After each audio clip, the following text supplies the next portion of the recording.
ମାନବ ସୁତର ଏବଂ ରବୀନ୍ଦ୍ର ଜାଡେଜାଙ୍କ ଘାତକ ବୋଲିଂ ଆଗରେ ଧରାଶାୟୀ ହେଲା ଶ୍ରୀଲଙ୍କା ଦଳ। ଶ୍ରୀଲଙ୍କା ଗୋଟରେ ଶ୍ରୀଲଙ୍କାକୁ ମାଟି ଚଟାଇଲା ଟିମ୍ ଇଣ୍ଡିଆ। ସ୍ପିନ୍ ବୋଲିଂଙ୍କ ଜାଲରେ ଫସିଲା ଶ୍ରୀଲଙ୍କା ଘରୋଇ ମାଟିରେ ଆତ୍ମସମର୍ପଣ କଲା ଭାରତ ଆଗରେ। ଦେଖିବା ବେଳେ ଘରୋଇ ମାଟିରେ ଶ୍ରୀଲଙ୍କା ଦଳ ପୁରାପୁରି ଏକତରଫା ଭାବେ ହାରିବାକୁ ଯାଉଛି ପ୍ରଥମ ଟେଷ୍ଟ ମ୍ୟାଚ୍। ଦେଖିବା ବେଳେ ଭାରତ ପ୍ରଥମ ଇନିଂସରେ 482 ରନ୍ କରି ଅଲ୍ ଆଉଟ୍ ହେବା ପରେ ପ୍ରଥମ ଇନିଂସରେ 284 ରନ୍ କରି ଅଲ୍ ଆଉଟ୍ ହୋଇଯାଇଛି ଶ୍ରୀଲଙ୍କା ଦଳ। ଏବଂ ଦେଖିବାକୁ ଗଲେ ମୋତେ ତ ଲାଗୁଛି ଭାରତ ପୁଣି ଥରେ ଫଲନ୍ ଦେବ, କାହିଁକିନା ଏତେ ରନ୍ ରହିଛି ଟିମ୍ ଇଣ୍ଡିଆ ହାତରେ। ଦେଖିବାକୁ ପାଇଲେ ସୁମନ ଗିଲ୍ ଆଜି କ'ଣ କରୁଛନ୍ତି ତାହା ସମୟ କହିବ।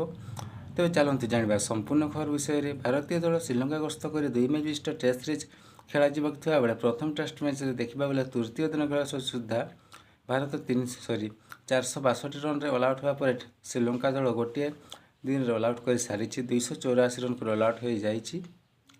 ଏବଂ ଦେଖିବାକୁ ଗଲେ ମାନବ ସୁତର 4ଟି ଏବଂ ସାର୍ ରବୀନ୍ଦ୍ର ଜାଡେଜା 3ଟି ୱିକେଟ୍ ପାଇଥିଲେ ଏବଂ ପ୍ରସିଦ୍ଧ କ୍ରିଷ୍ଣା ଗୋଟିଏ, ମହମ୍ମଦ ସିରାଜ ଗୋଟିଏ ୱିକେଟ୍ ପାଇଛନ୍ତି।